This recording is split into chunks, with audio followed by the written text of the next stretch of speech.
Hey there, Internet friends. Trevor Starkey here with another episode of Movie Monday, fresh off of my third screening of Black Panther. I'm here with my spoiler-filled review of the movie. Mainly, I'm going to run through all of the characters because I think so many people are bringing such great performances to this film.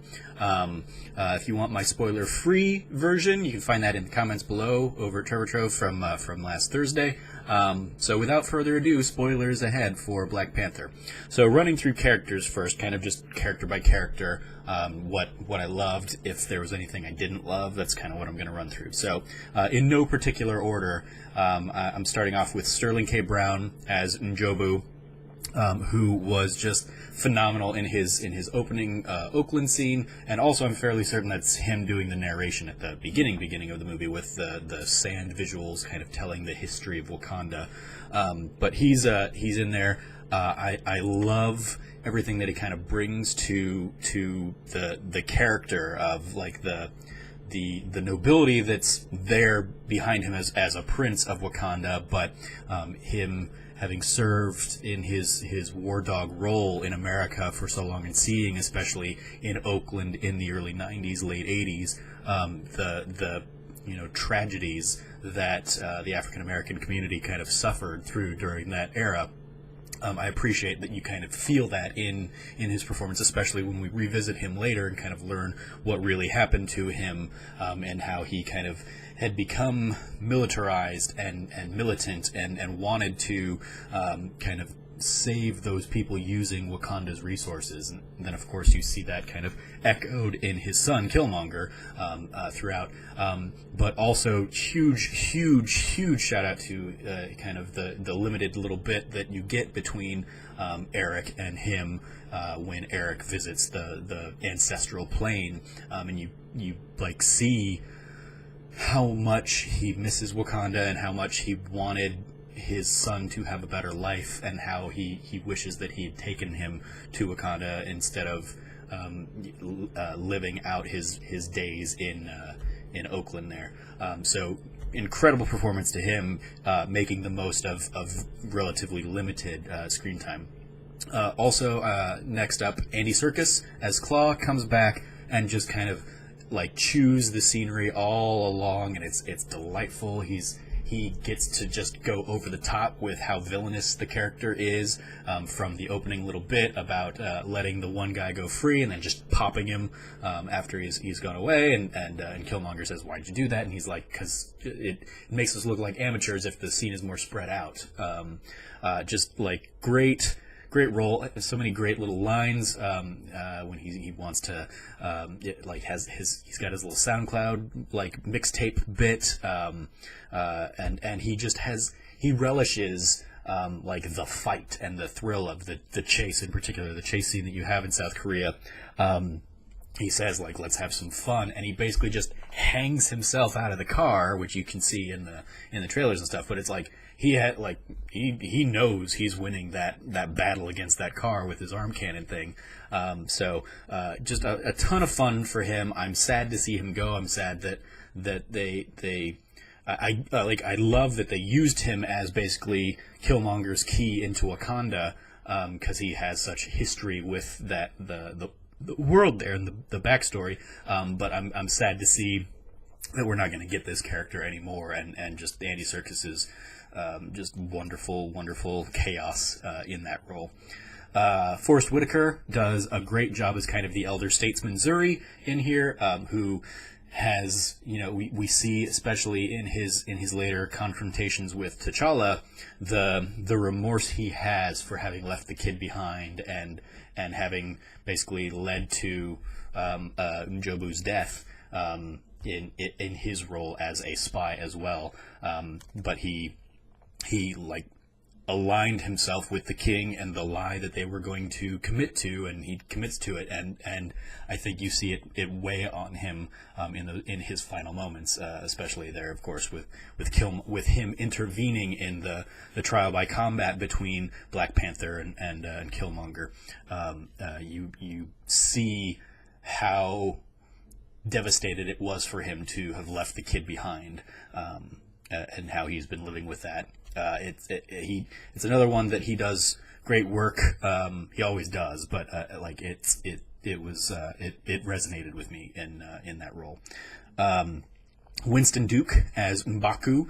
I love his arc in this film, with going from, so he's part of the Jabani tribe, and of course he comes to the trial by combat and shows what a formidable foe he is, and he takes some jabs at Shuri because she kind of mocks tradition a little bit with her advances in technology and stuff, and he is very much a traditionalist, and so it resonates and it carries through when he submits and in his fight against T'Challa, but when he comes back, when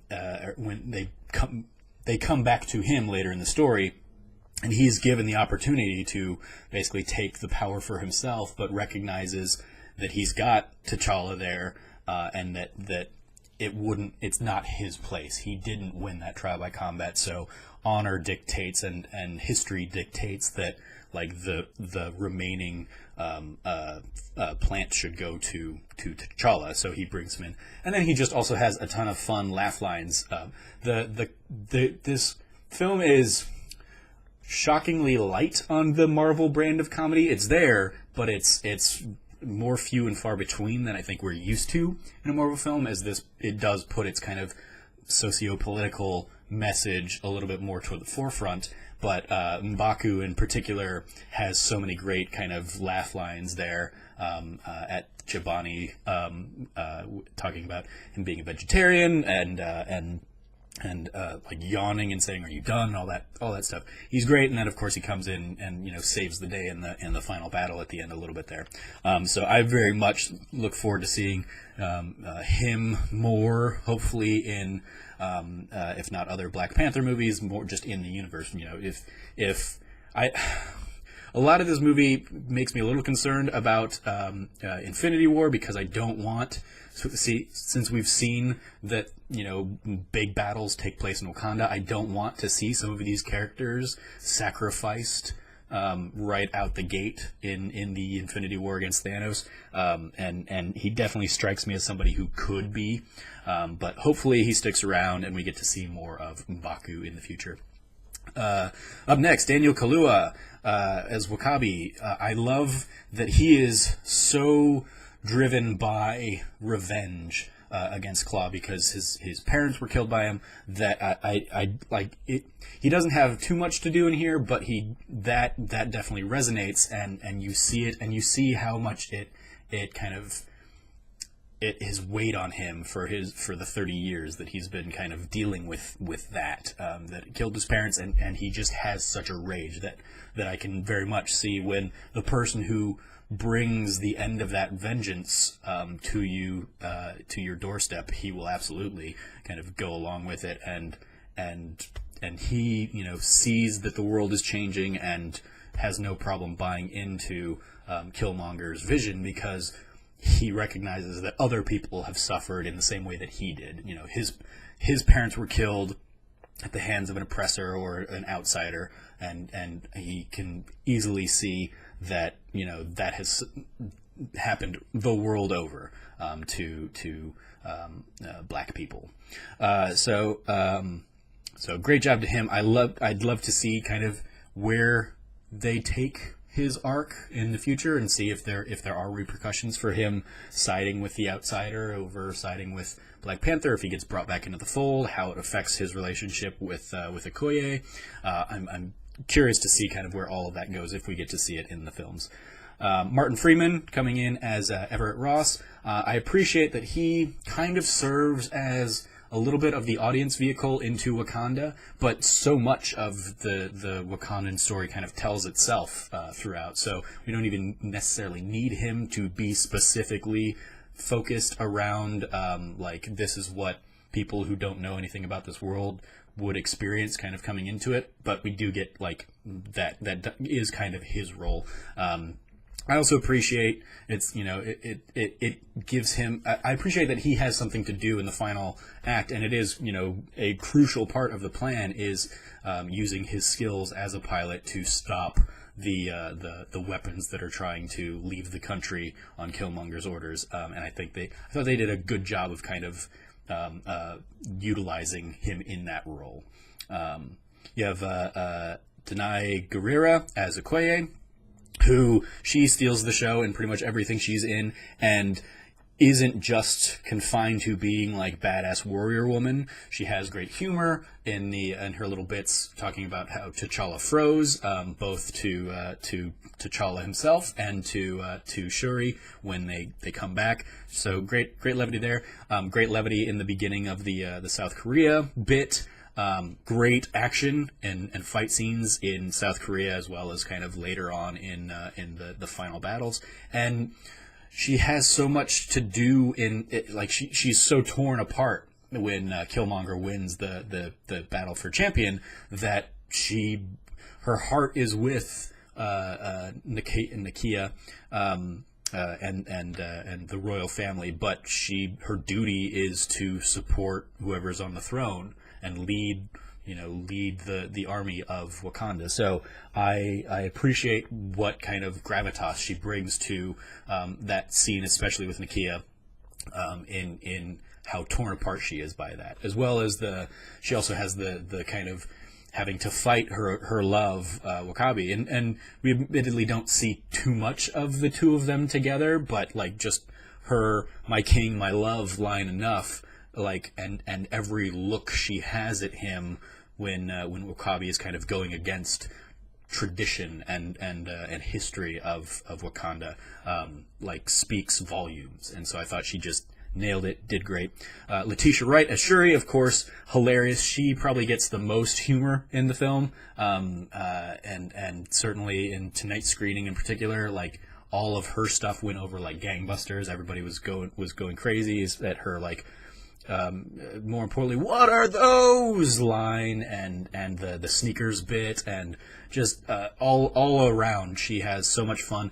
And I love how she is like the technological genius that basically puts Tony Stark to shame, and all of the innovation that she has brought to Wakanda, and the style, and just I love it. I can't wait to see more with her. I think every scene she was in, she stole. Lupita Nyong'o as Nakia. Here we get into kind of the big three of the film. You have Nakia, Michael B. Jordan as Killmonger, and Chadwick Boseman as T'Challa, and those are our three major like viewpoints in the film. You have Nakia, who is the spy who can't stay in Wakanda because she has been out there in the world. She has seen suffering, just like Njobu did, Sterling K. Brown did, but she is approaching it more with empathy, and she doesn't want to punish the oppressors in the way that Killmonger does. But she does want to share Wakanda's wealth and resources with the whole world to make everybody better if they can, rather than stay confined and hidden away from the world as they have for centuries, millennia. She brings so much great stuff. She brings so much life to the character, and power and strength to the character, that she is like a support and a rock for Chadwick Boseman. It's not her being. She's never a damsel in distress in this film. She is as much a superhero as other people in this universe, and it's wonderful to see. Michael B. Jordan as Killmonger is certainly getting like the lion's share of the credit, and he definitely like knocks it out of the ballpark, and I appreciate that he what he brings to the role, and how fleshed out of a villain he is, and how much like weight there is into everything he kind of brings, how much fun there is into how much he brings, but also how much heart there is. Again, going back to that scene between him and Sterling K. Brown, they have just wonderful moments between the two of them, especially in the final fight between him and Chadwick Boseman. He has some of the most heartbreaking lines in the film, of being a kid in Oakland believing in fairy tales, as he realizes that he's going to die here. He stands by his belief that that like oppressors and colonizers should be brought down, and the like Wakanda, the Empire of Wakanda should rise and lead, and kind of like as a kid growing up in Oakland in the 90s, whose father was taken from him at such a young age, I absolutely understand and see where he's coming from and why he acts the way he does, why he has grown up to be who he is. I love that they like dole out his viciousness a little bit. He from killing his own girlfriend to showing Claw like his scars, and then like one for each kill, and then you see him when he goes into the battle, when he like takes off his vest and shirt and stuff, you see just how ruthless he has been and how many scars he has, as one for every kill. Like they do a great job of rolling out the character, and again, he is the violent, militant version of Nakia's kind of vision, where he wants to lift up only certain people in the new world order that he envisions. So I get why people, are super behind him as a villain, but like a lot of the people in my feed in particular, and like myself, might not survive his new world order just because by association. And so, I certainly lean more towards the mission of Nakia and the Wakanda of the future there. And so Michael B. Jordan, because he's flashy, he gets to, he certainly doesn't have to fight the dialect and accent work and the language work as well of speaking Wakandan all that much. He mostly gets to be he's the real window into Wakanda, where he's heard these stories, but like this is his first time being there and experiencing that world, and coming into it, that he gets the flash of being the villain, but ultimately for me, this is Chadwick Boseman's movie, and it's a much more subtle performance, but even in that subtlety, he has such great and powerful moments in the confrontation between him and Zuri after he finds out what his father had done, and like when he says like, I am your king now, answer my questions. Like there is power and there's rage and there's anger. And again, when he confronts his father, he has gone from the first time he sees his father in the ancestral plane being, I want to be a good king like you. I can't live without you. I'm not ready to live without you, to when he comes back there later in the film, knowing what he knows now. Like, how could you do that? How could you leave the boy behind? You are wrong. All of you were wrong. Wakanda shouldn't hide from the world like they have. They should share their resources. They have been isolationist for too long. He has such growth and such a great arc in this film that, yeah, again, Michael B. Jordan's going to get the flashier performance. And unfortunately, like, I'm sad to see it's probably a one and done, because of course he dies there at the end of the film. But Chadwick Boseman, like, is a more regal character, and that may come across as like boring to certain viewers, but I love how subtle his performance is, and that he isn't afraid to go big when he needs to go big, and he is rage like in his fight against M'Baku, like when M'Baku is winning, and his mother Angela Bassett, who also great in this film. Angela Bassett, I didn't have her jotted down, but we don't get too much of her. But of the like mothers in the MCU that we've seen, it's basically like her and Renee Russo is Frigga. I think it was Renee Russo in Thor. Like they haven't been given too much to do, but she holds that poise and that strength that I think the character is called for in the character, and that love of both of her children, and she much like Forrest Whitaker is kind of in there as an elder statesman kind of role. She also fits that mold, and she shouts out to T'Challa, "Show them who you are," in that first fight, and T'Challa, Chadwick Boseman, screams out, "I am T'Challa, son of T'Chaka," and like. That's the turning moment for him in that fight where he takes out M'Baku, and so I absolutely love what Chadwick Boseman brings to this. He doesn't get too much moments of humor, but I enjoyed them when they're there. And he's got great action. The fight scene both in South Korea, as well as his back and forth. And I don't know how much of it is like actually in there versus like the CGI and stuff. But the fights both out on the plains in the big battle, as well as the one-on-one with Killmonger, and also his two one-on-ones with M'Baku and Killmonger, like, he just has great action throughout the film. It's a much more small scale from especially what we've become used to maybe in the more expanded Marvel universe.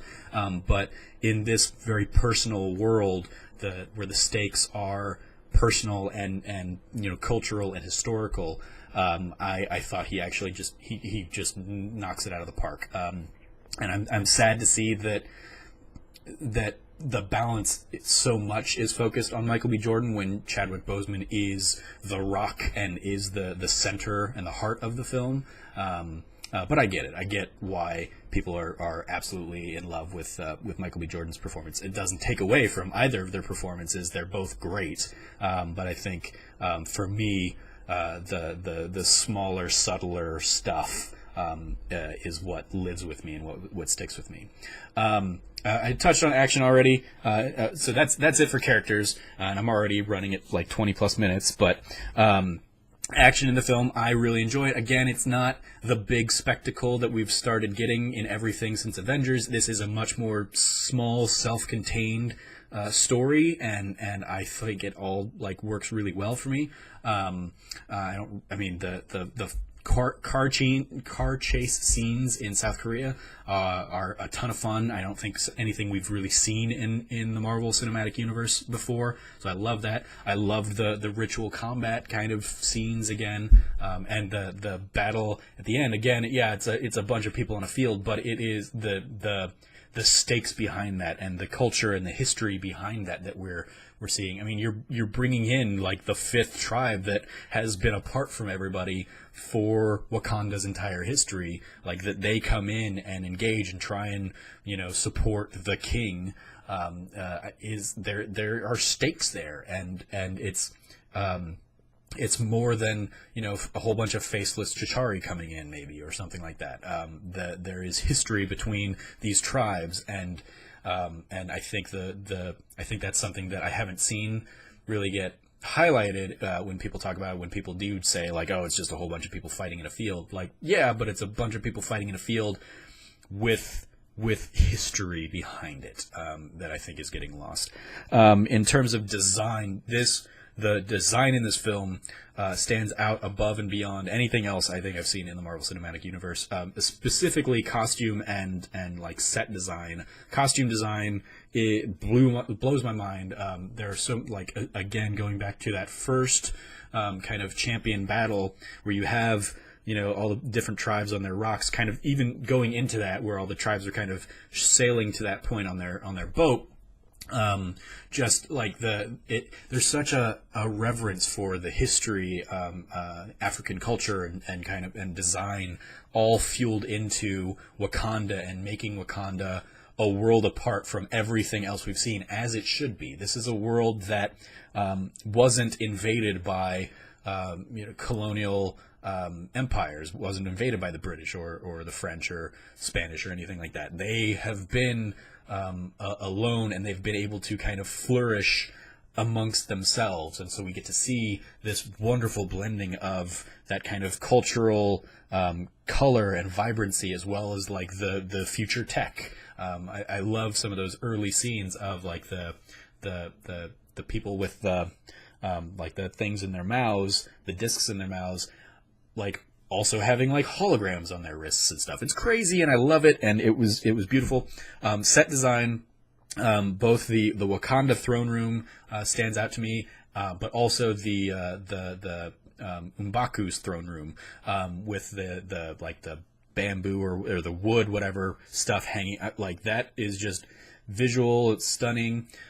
Design of the looks of the film, much in the way that like Thor Ragnarok has some of the best cinematography in the Marvel Cinematic Universe. I think Black Panther meets it as well, and you have such great visuals to kind of fly against there. And then lastly, the story. I think I don't think it's my favorite of the Marvel movies. I think still I have like Winter Soldier above it and Civil War, but those are both benefiting from so much history and like story kind of leading up to them, that the big turn in Winter Soldier, it means something because it's got 8 movies in this universe behind it, or however many movies. And then Civil War, of course, the lead up of all of those superpowered people fighting against each other rather. Those have the benefit of so many movies kind of fueling them. But I will say I think Black Panther is probably my favorite standalone of the Marvel movies. It's the favorite first movie. Even though T'Challa was introduced in Civil War, I think this is still very much like his origin story of a sort. And the fact that it says something about our political climate, our current world landscape, as well as weaving a very personal story between these cousins, effectively, and the battle for the throne is just phenomenal. And I think, it does all of that and introduce this whole new world of Wakanda and all this new tech and a ton of new characters that I've gone through here, with only T'Challa, Andy Serkis, and Martin Freeman really being the carryovers from any other movies in this universe. And so I can't give this film enough credit for all of the things it does and how well it does them all and how well all the pieces fit together. Ryan Coogler has done like phenomenal work here, bringing all this together. Great performances, great casting, great design again, and a great story that tells something. I remember a quote in a show I saw or read at ASU that basically says, and it's one I always point to, is like, great art is the art that holds a mirror up to society. Great theater is something that holds the mirror up to society, and forces you to see the reflection. And this is very much that film. If I have like one drawback, it's that the UN scene that T'Challa has at the end, in the mid-credit sequence, isn't earlier. It isn't the end credits isn't the last scene of the movie. I would have rather seen that scene and the final Oakland scene kind of switched, because I've in all 3 screenings now, I've seen still, in this weird 18 Marvel movies in, people leave when the credits start rolling, and I don't know why. But so a lot of people miss that really, really important message, and especially in today's political climate in America, the message of the wise build bridges when the foolish build barriers. We need to come together as one tribe. Of course, the what's coming next in Marvel is the Infinity War, but that line and that the political social commentary in this film resonates so well with today, and I would love to get us to a point where it doesn't, but it does, and it is holding the mirror up to society and saying, look at this, look at what isolationism and this idea of make America great again or America first gets you. It gets you internal civil war and civil strife, and you can use your resources to better the world. Why wouldn't you? And so seeing where Wakanda goes from here, I'm so excited to see. I love that Wakanda is going to be a central point, a focus point of Infinity War, and I hope that it doesn't just suffer too much and become cannon fodder for Thanos' army. But if it does, it will still have incredible impact because of what Black Panther here has set up. So those are my 30 minutes of spoiler-filled thoughts on Black Panther. Let me know what you thought about the movie in the comments below. I absolutely adore the film. So many great scenes, so many great lines, and just performances. Everyone, I think, brings incredible performance, incredible weights to their performance in this film. So let me know what you think about Black Panther in the comments below. As always, I've been your host, Trevor Starkey from TrevorTrove.com. You can follow me at SnarkyStarkey on Twitter. And until next time, from here at the Trove, Wakanda forever.